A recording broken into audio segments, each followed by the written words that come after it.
আমরা প্রথম পার্টে শান্তমণ্ডল জানলাম। শান্তমণ্ডলের আগে যে ক্ষুব্ধমণ্ডল বা ট্রোপোস্ফিয়ার মণ্ডল থাকে সেটা জেনেছি। এরপরেই আমরা জানবো আজকে ডিএম সায়েন্স ক্লাসে পরিবেশের জন্য ভাবনা চ্যাপ্টারের ক্লাস 10-এর প্রথম অধ্যায়ের 2 নম্বর স্তর সম্পর্কে বায়ুমণ্ডলীয়, যার নাম স্তব্ধমণ্ডল, শান্তমণ্ডল, স্ট্র্যাটোস্ফিয়ার। কী কী শর্ট প্রশ্ন আসবে দেখে নিই। প্রথম শর্ট প্রশ্ন হবে তোমার এখানকার যে এটাকে কিন্তু শান্তমণ্ডল বলা হয় বা ক্ষুব্ধমণ্ডল বলা হয়, তার কারণ এখানে ঝড় বৃষ্টিপাত তেমন একটা হয় না। এখানে বিমান চলাচল করে এই স্তরে, বা জেট বিমানগুলো কিন্তু এই স্তর দিয়ে চলাচল করে। শর্ট প্রশ্ন বুঝতে পারলাম। আর একটা রয়েছে, এই স্তরে না মেঘ তৈরি না হলেও কিন্তু পালকের মতো এক ধরনের মেঘ দেখা যায়, একে অলোক মেঘ বা সিরাজ বলবো, লেখা আছে নিচে দেখতে পাচ্ছি। তাহলে এটা কিন্তু মনে রাখতে হবে, ঠিক আছে। আর একটা শর্ট প্রশ্ন, এই স্ট্র্যাটোস্ফিয়ারে কিন্তু আমাদের কি ওজোন গ্যাসের একটা স্তর দেখতে পাওয়া যায়, ঠিক আছে।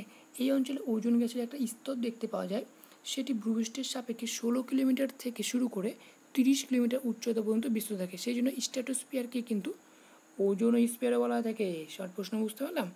এই স্ট্র্যাটোস্ফিয়ার, এই যে স্ট্র্যাটোস্ফিয়ার আমাদের শান্তমণ্ডলকে যাকে আমরা বলছি, এখানেই কিন্তু ওজোন স্ফিয়ার অবস্থিত। তাহলে ওজোন স্ফিয়ার কোথায় অবস্থিত?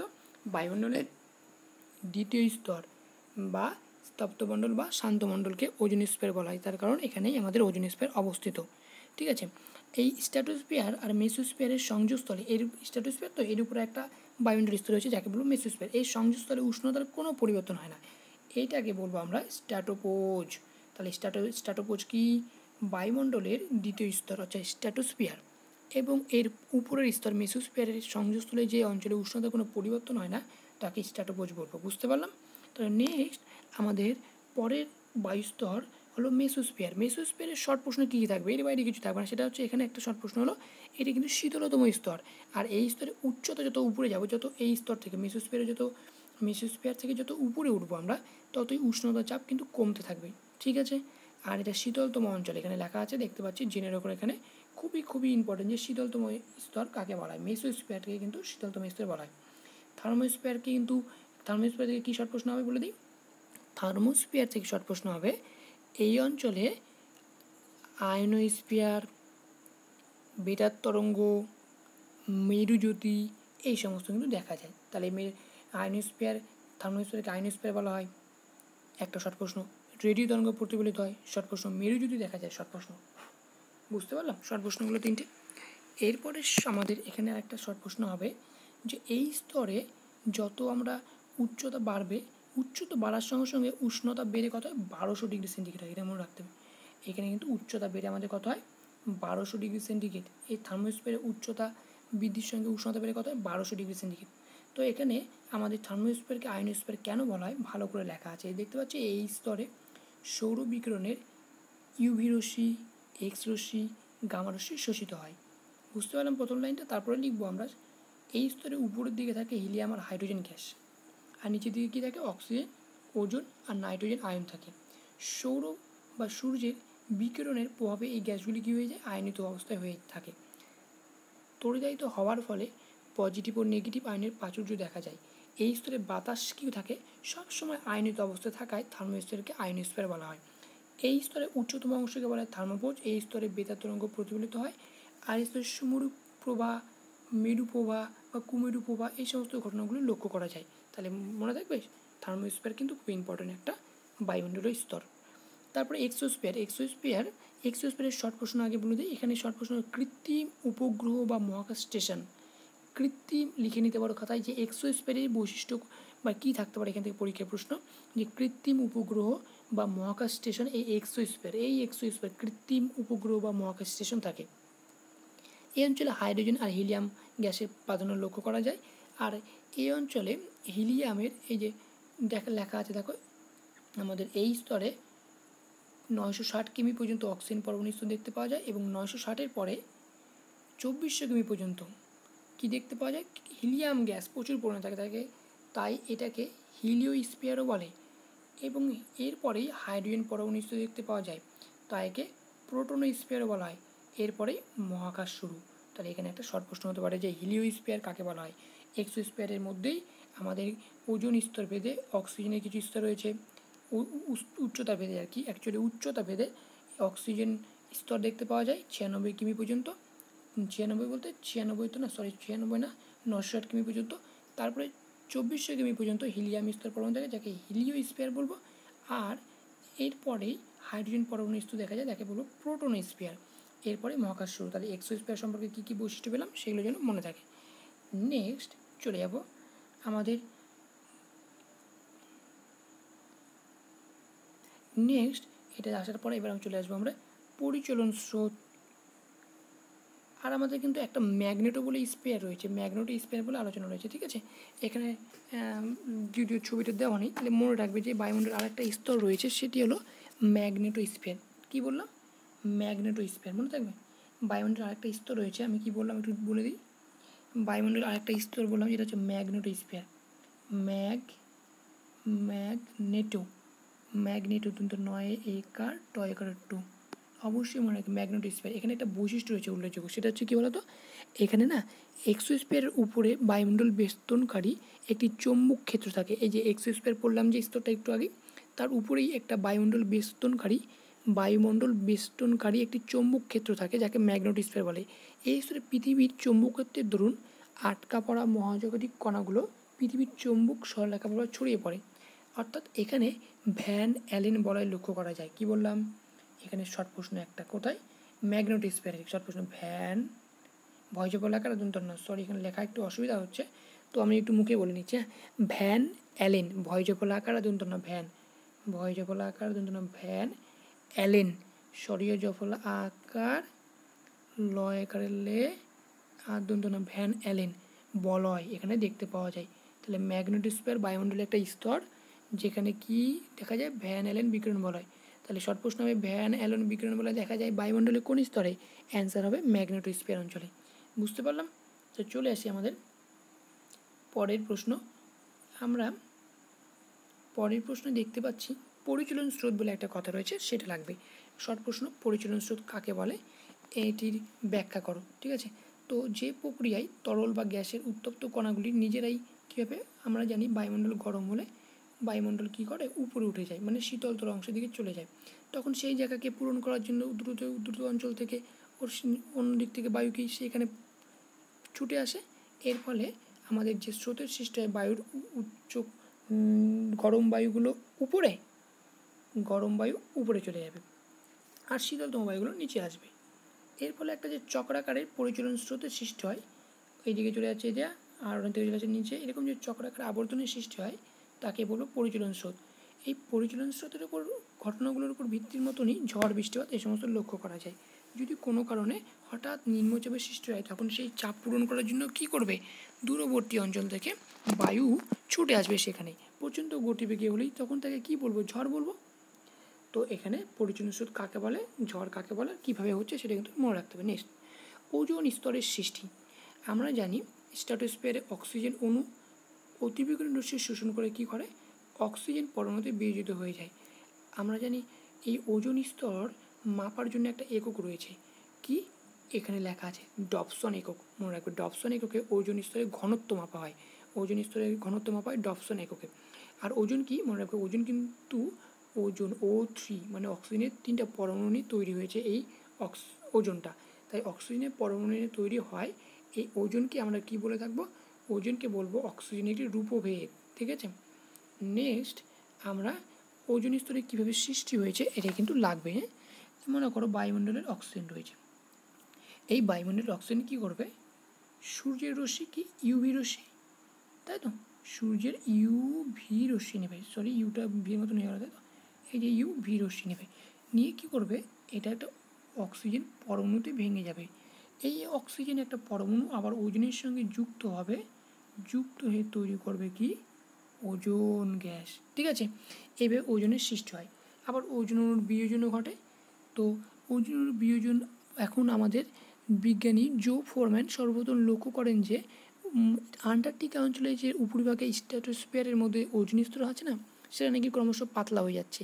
আর এই ঘটনাকে বলা হচ্ছে ওজোন ছিদ্র, ওজোন গহ্বর, ওজোনের ক্ষয় বা ওজোন হোল, এতগুলো। তাহলে ওজোন স্তর ক্ষয় কাকে বলে বা ওজোন গহ্বর কাকে বলে, এটা কিন্তু লাগবে শর্ট প্রশ্ন, তাহলে বুঝতে পারলাম। নেক্সট, এটা কিন্তু খুব ইম্পর্টেন্ট, ওজোন স্তর ক্ষয় ধ্বংসের কারণ। বায়ুমণ্ডলের পরিচলন স্রোত কাকে বলে এখানে আমাদের ভালো করে লেখা আছে, যদি তোমাদের মনে হয় লিখতে হবে তো এখানে তোমরা ছবি তুলে নিতে পারো। পরিচলন স্রোত কাকে বলে? পরিচলন স্রোতের দুটি প্রাকৃতিক উদাহরণ হয়, যে বললাম যে সমুদ্রবায়ু স্থলবায়ু। যখন সমুদ্রবায়ু কখন হয়? সকালবেলা প্রবাহিত হয়। কেন? তখন সমুদ্রবায়ু জানি তো কেন প্রবাহিত হয়। সমুদ্রবায়ু এটা খালি মনে রাখবে, সকালবেলা প্রবাহিত হতে শুরু করে এবং সন্ধ্যাবেলা তীব্রতা বাড়ে। আর স্থলবায়ু কী হয়? সন্ধ্যাবেলা প্রবাহিত হতে শুরু করে, মানে স্থল থেকে বায়ু সমুদ্রের দিকে যায়, রাত্রি ধরে প্রবাহিত হয়, এই তীব্রতা ভোরবেলায় বাড়ে।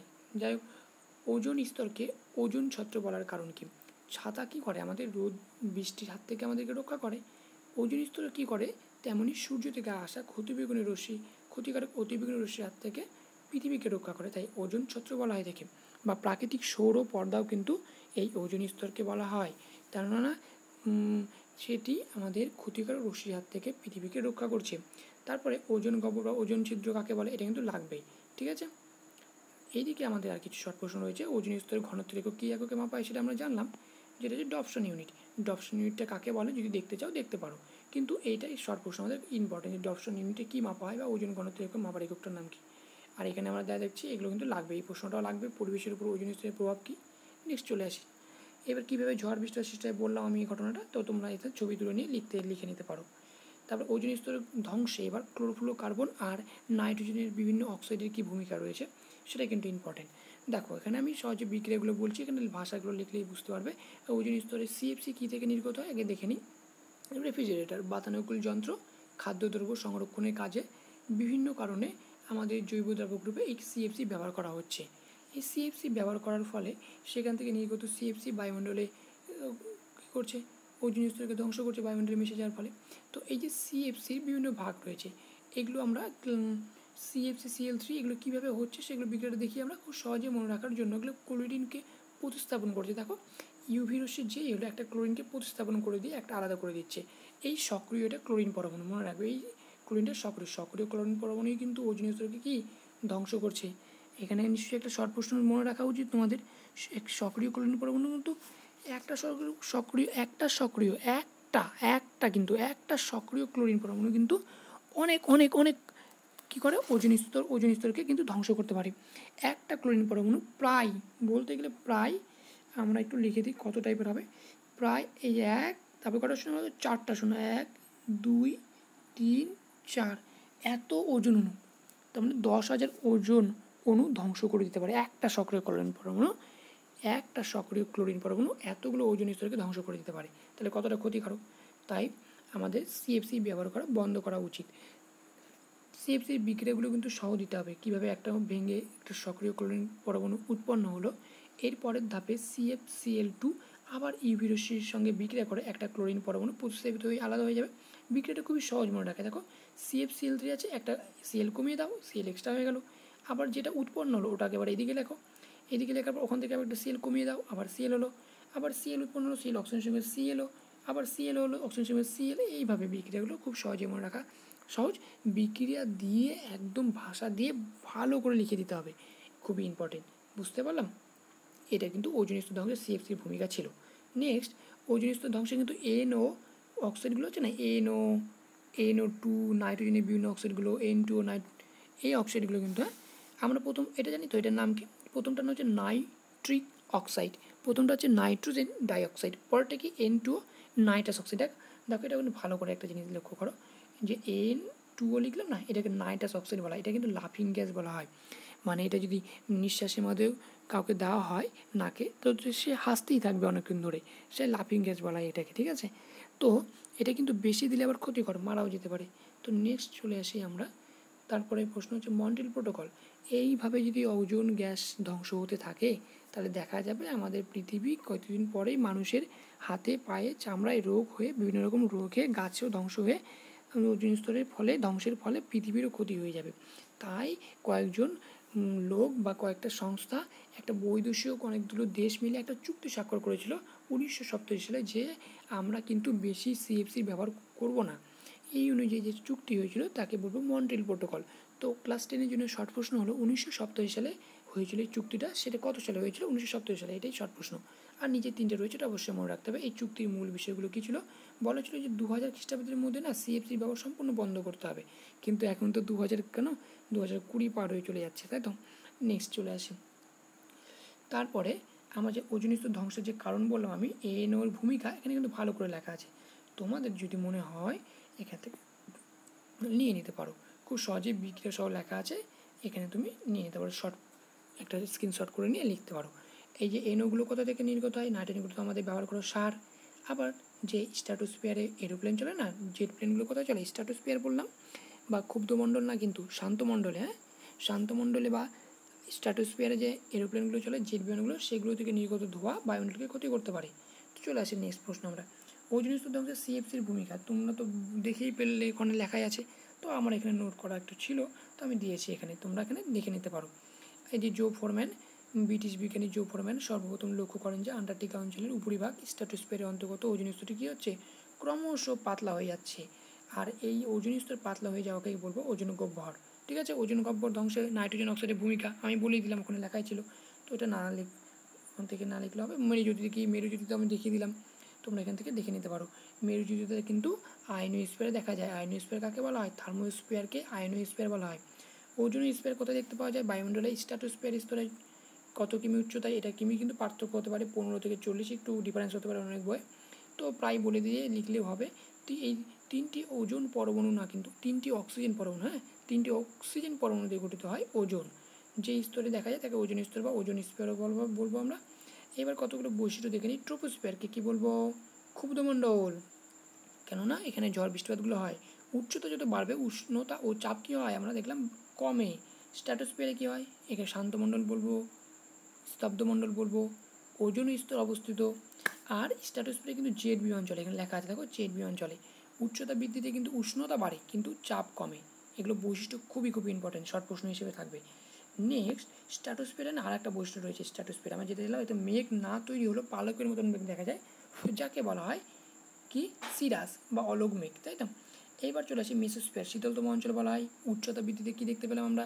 উষ্ণতা ও চাপ কমে, তাই তো? তাহলে এটা মেসোস্ফিয়ারের বৈশিষ্ট্য। থার্মোস্ফিয়ারে কী কী বৈশিষ্ট্য পেলাম? যে উচ্চতা বৃদ্ধির সঙ্গে সঙ্গে উষ্ণতা বেড়ে কত হয়? 1200 ডিগ্রি সেন্টিগ্রেড। এটা কিন্তু শর্ট প্রশ্ন, এটা লেখা আছে, বুঝতে পারলে? বাতাস নেই, তাই এখানে আকাশ কিন্তু কালো দেখায়। এই থার্মোস্ফিয়ারে বাতাস নেই, তাই আকাশ কী দেখায়? কালো দেখায়। থার্মোস্ফিয়ারকে কী বলা হয়? আয়নোস্ফিয়ার বলে। কেন? এখানে আয়নিত অবস্থা থাকে, নাইট্রোজেন অক্সিজেন, তাই তো? হাইড্রোজেনগুলো দেখলাম আমরা। বেতার তরঙ্গ প্রতিফলিত হয়। মেরুজ্যোতি দেখা যায় এই থার্মোস্ফিয়ারে। এক্সোস্ফিয়ারকে কী বলা হয়? আমাদের শীতলতম অঞ্চল কাকে বলা হয়? মেসোস্ফিয়ারকে, যে উপরের মেসোস্ফিয়ার কিন্তু শীতলতম অঞ্চল বলা হয়, মেসোস্ফিয়ারকে শীতলতম অঞ্চল বলা হয়। এক্সোস্ফিয়ারে কী হয়? কৃত্রিম উপগ্রহ বা মহাকাশ স্টেশন থাকে, হাইড্রোজেন হিলিয়াম গ্যাস থাকে। ম্যাগনেটোস্ফিয়ার আমরা বললাম, ভ্যান অ্যালেন বিজ্ঞান বলা হয়, তাই তো? এই তো সাজানো আছে।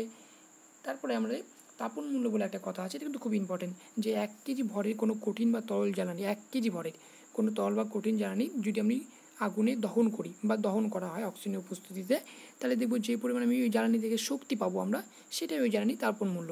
মানে তুমি ভাবো, কাঠ যদি পোড়াও কতটুকু এনার্জি বা শক্তি পাবে তুমি, বা তাপ পাবে, তার তুলনায় কয়লা থেকে বেশি পাবে, তার মানে কয়লার তাপন মূল্য তাহলে বেশি। কয়লা থেকে যা তাপ পাবে তার থেকে পেট্রোল আরও বেশি পাবে। তাই এটা একটা ছকটা মনে রাখতে হবে, যে ক্রম কি, প্রথমে কাঠে নিম্নতম, কয়লা তার থেকে একটু বেশি, পেট্রোল তার থেকে বেশি, ডিজেল কেরোসিন এগুলো প্রায় মানে সমান সমান সমান সমান বলতে পারি। এলপিজির আবার বেশি, সবচেয়ে বেশি কিন্তু হাইড্রোজেনের জ্বালানি তাপন মূল্য। তাপন মূল্যের কিন্তু একক লাগবে, এটা খুবই ইম্পর্টেন্ট। তাপন মূল্যের একক কী? তাপন মূল্যের একক কী? এটা কিন্তু খুবই খুবই ইম্পর্টেন্ট। তো তাপন মূল্যের একক লেখা হয় আমাদের কিলো ক্যালোরি, সিএলতে ক্যালোরি পার কেজি। তার মানে 1 কেজি দহনে যত পরিমাণ আমরা তাপন মূল্য পাবো, মানে 1 কেজি যদি ভরে কোনো কঠিন বা তরল জ্বালানি সম্পূর্ণ দহন করি, যে পরিমাণ শক্তিটা পাবো তা থেকে, সেটা হলো জ্বালানি তাপন মূল্য। তাপন মূল্যের একক কি? কিলো ক্যালোরি পার কেজি, ঠিক আছে? Kilo calorie per KG. Next চলে আসি আমরা, কি আছে এখানে আমরা দেখতে পাচ্ছি, আচ্ছা এটা তো জানলাম আমরা। নেক্সট, জীবাশ্ম জ্বালানি কাকে বলে? আমাদের নেক্সট আছে জীবাশ্ম জ্বালানি কাকে বলে। দেখো এখান থেকে দেখিয়ে নাও, ছবিটা তুলে নাও, অনেকটা ভিডিওটা বড় হয়ে যাচ্ছে, তুমি প্রশ্নগুলো কালেক্ট করার চেষ্টা করো, অ্যান্সারগুলো কালেক্ট করার চেষ্টা করো, তৈরি করা আছে। চিরাচরিত বা অনবীকরণযোগ্য শক্তির উৎস, যে সমস্ত শক্তির উৎস দীর্ঘদিন ধরে ব্যবহার করার ফলে নিঃশেষিত হওয়ার সম্ভাবনা রয়েছে, আবার যেগুলি নিঃশেষিত হলে আবার কি ফিরে পাওয়া যাবে না, কেননা তুমি ভাবো কয়লা কি একবার শেষ হয়ে গেলে সেটা কি তৈরি করা যাবে একদিন দুদিনে? অনেকটা বছর সময় লাগবে। পেট্রোলিয়াম, প্রাকৃতিক গ্যাস এগুলো সবই কি চিরাচরিত শক্তি, মানে প্রচলিত, আমাদের চলছে, এখন আমরা সবাই ব্যবহার করছি ঘরে ঘরে, কিন্তু এক সময় নিঃশেষ বা শেষও হয়ে যেতে পারে। আর অচলিত শক্তিগুলোকে এখনও প্রচলিত হয়নি ঘরে ঘরে, কিন্তু ধীরে ধীরে হচ্ছে আর কি, যেগুলো সৌরশক্তি, বায়ুশক্তি, ঝড়বাটা শক্তি, এগুলোকে পরিবেশ বান্ধব শক্তিও বলা হয়, তাই তো। নেক্সট চলে আসি, এখানে প্রশ্ন হলো কয়েকটি বিকল্প শক্তির উৎস উদাহরণ দাও। মানে আমরা কয়লা শক্তি, প্রাকৃতিক শক্তি, পেট্রোলিয়াম শক্তি ব্যবহারের পরিবর্তে আমরা বিকল্প হিসেবে কী ব্যবহার করতে পারি? সৌরশক্তি, বায়ুশক্তি, ঝড়বাটা শক্তি, ভূতাপ শক্তি, তাই তো। এগুলো থার্মোস্ফিয়ারকে আয়নোস্ফিয়ার কেন বলা হয় আমরা একটু আগে দেখে নিলাম ওখানে। তো এই স্তরে কি মেরুজ্যোতি দেখা যায়, থার্মোস্ফিয়ারকেই আয়নোস্ফিয়ার বলা হয়, আর আয়নোস্ফিয়ার বা থার্মোস্ফিয়ারকেই মেরুজ্যোতি দেখা যায়, বেতার তরঙ্গ প্রতিফলিত হয়। এটার জন্য শর্ট প্রশ্ন জানলাম। নেক্সট আমাদের প্রশ্ন হলো, আমাদের কতগুলো টেক্সট বইয়ে আমরা খুঁজলেই পেয়ে যাবো যে সৌরশক্তি, বায়ুশক্তি, জোয়ারভাটা শক্তি, এই জোয়ারভাটা শক্তির নাম কিন্তু কোটাল শক্তিও বলা হয়, বাট টাইডাল এনার্জিও বলা হয়, ভূতাপ শক্তি, বায়োমাস শক্তি, biogas, biofuel, methane hydrate, coalbed methane, এইগুলো কিন্তু সমস্ত কিছু টিকা টাইপের পড়তে পারো 2 নাম্বার 3 নাম্বারের জন্য। কী জিনিস, কী থেকে শক্তি উৎপন্ন করা হয়, ব্যবহার কোথায় করা হয়, পরিবেশ বান্ধব কতটা, পরিবেশের শক্তি কতটা, আর ভারতের কোথায় বা পশ্চিমবঙ্গের কোথায় অবস্থিত। সৌরশক্তি থেকে একটা শর্ট প্রশ্ন লেখা যায়, সৌরশক্তির কাজে লেগে কী কী যন্ত্র তৈরি করা হয়? সোলার কুকার, সোলার হিটার, সৌর বিদ্যুৎ কোষ বা ফটোভোল্টেক কোষ। এই ফটোভোল্টেক কোষে না কী শক্তিতে রূপান্তরিত হয়? সৌরশক্তি বিদ্যুৎ শক্তিতে রূপান্তরিত হয়। আর এই কোষে একটা অর্ধপরিবাহী রূপে একটা সিলিকন ব্যবহার করা হয়, এটা কিন্তু মনে রাখতে হবে। কৃত্রিম উপগ্রহের শক্তির প্রধান উৎসই কিন্তু আমাদের এই সৌরকোষ। সৌরকোষ ব্যবহার করা হয় এমন কয়েকটি যন্ত্রের উদাহরণ দাও, শর্ট প্রশ্ন আসতে পারে। তো তুমি সৌরকোষ ব্যবহার করা কোন কোন যন্ত্রে? বেতার তরঙ্গ, ট্রাফিক সিগন্যাল, ক্যালকুলেটার, খেলনা গাড়িতে সৌরকোষ ব্যবহার করা হয়, বুঝতে পারলাম। নেক্সট চলে আসি, তো একটু তাড়াতাড়ি বলে অনেকটা ভিডিওটা বড় হয়ে যাবে, না হলে এগুলো তাড়াতাড়ি করে ছবি তুলে নিতে পারো। নেক্সট আমরা এবার চলে আসবো, পশ্চিমবঙ্গের কোথায় বায়ুশক্তি বা বায়ুকল উৎপাদন কেন্দ্র রয়েছে? সাগরদ্বীপে, পশ্চিমবঙ্গের সাগরদ্বীপে। বায়োমাস কি, খুব সহজ করে লেখা আছে, তুমি দেখে নিতে পারো, যে কৃষিজাত বজ্র, পচা গাছপালা, আখের ছিবড়ে, ভুসি, এটা কিন্তু ভুসি, হ্যাঁ ভূমি না ভুসি, শাকসবজি, ফলের খোসা, এই সমস্ত জিনিস থেকে বা প্রাণীর মলমূত্র, মৃত প্রাণীর দেহাবশেষ ইত্যাদি কার্বন গঠিত পদার্থকে একত্রে বলবো বায়োমাস। আর বায়োমাসের যে রাসায়নিক শক্তি সঞ্চিত থাকে তাকে বলবো বায়ুশক্তি। তাহলে এটা বায়োমাসটা পড়লেই বায়ুশক্তিটা কাকে বলে হয়ে যাবে টেকনিক। এটা বায়ুশক্তি যদি কাকে বলে, তাও বায়োমাস পড়তে হচ্ছে, বায়োমাস কাকে বললেও পুরোটা পড়লেই, একটা পড়লেই দুটো অ্যান্সার দেওয়া যাবে। তাহলে বায়োমাসটা প্রথমে বলে যে বায়োমাসে যে শক্তি সঞ্চিত থাকে, সেই শক্তি সঞ্চিত থাকলেই সেই শক্তিটা যে সঞ্চিত থাকে তাকে বলবো বায়ুশক্তি।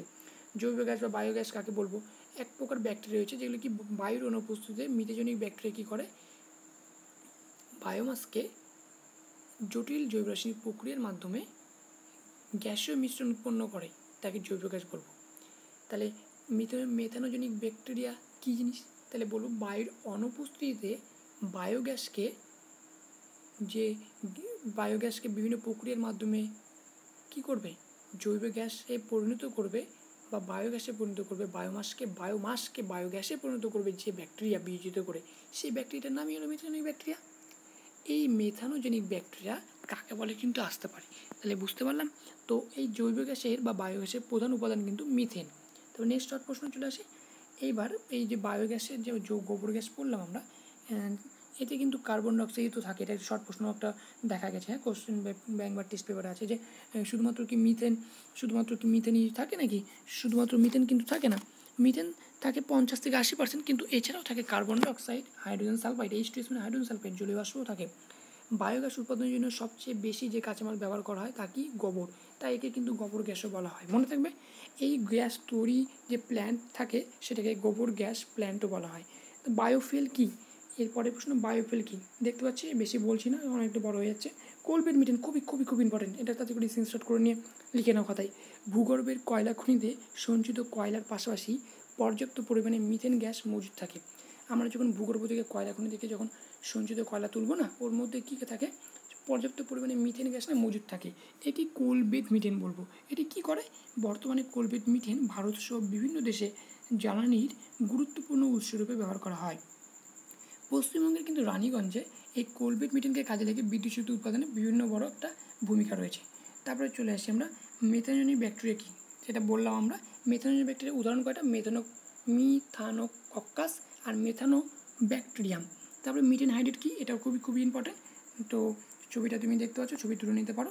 তো আর বেশি বলছি না, ভিডিও বড় হয়ে যাচ্ছে। তো নেক্সট, তো এখানে পরিচলন স্রোত কাকে বলে লাগবে। আর এখানে কতগুলো শর্ট প্রশ্ন হয়েছে। প্রতি 10 ডিগ্রি তাপমাত্রা পার্থক্যের জন্য বায়ুমণ্ডলের চাপ কত সেমি বদলায়? 2.7 সেন্টিমিটার বদলায়। শর্ট প্রশ্ন, সমুদ্রের জলরাশির তাপমাত্রা পরিবর্তনের জন্য বিদ্যুৎ উৎপাদনের ক্ষেত্রে কোন গ্যাস ব্যবহার করা হয়? তরল অ্যামোনিয়া। গ্রিনহাউস প্রভাব সৃষ্টিতে কার্বন ডাইঅক্সাইডের অবদান কিন্তু 50% অবদান গ্রিনহাউস। আর গ্রিনহাউস গ্যাস কার্বন ডাইঅক্সাইডের অবদান তো 50%, আর বাদ বাকি মিথেন রয়েছে, নাইট্রাস অক্সাইড রয়েছে, ক্লোরোফ্লোরোকার্বন কত অবদান রয়েছে সেটা খুব খুব খুব ইম্পর্টেন্ট। তো পার্সেন্টগুলো লেখা হচ্ছে, দেখে নেবে। গ্রিনহাউস গ্যাস নয় কিন্তু নাইট্রোজেন অক্সিজেন, আর একটা অপশান থাকে পরীক্ষায় যে গ্রিনহাউস গ্যাস নয় এগুলোর মধ্যে কোনটি? নাইট্রোজেন অক্সিজেন কিন্তু গ্রিনহাউস গ্যাস নয়। CF এর পুরো নাম কি? Compact fluorescent lamp, OTEC। এটাই কিন্তু একটা বিকল্প জ্বালানি, বা আমাদের যে সৌরশক্তি বায়ুশক্তির মতন যেমন জ্বালানি রয়েছে, এরকম একটা জ্বালানি একে কাজে লেগে তৈরি করা হয়। সেটা কি? সমুদ্র জলরাশির তাপীয় পরিবর্তন, যেকে OTEC বলা হয়, ocean thermal energy conversion. Ocean thermal energy conversion. Next, ধন্যবাদ। এইগুলো পড়লে জাস্ট একদম তৈরি করে নাও একদম নিজেকে, একটা প্রশ্ন আটকাবে না। যেগুলো আমি বললাম ভালো করে পড়বে একদম। ধন্যবাদ। আর লাইক করবে, একটু সাবস্ক্রাইব করবে। Thank you.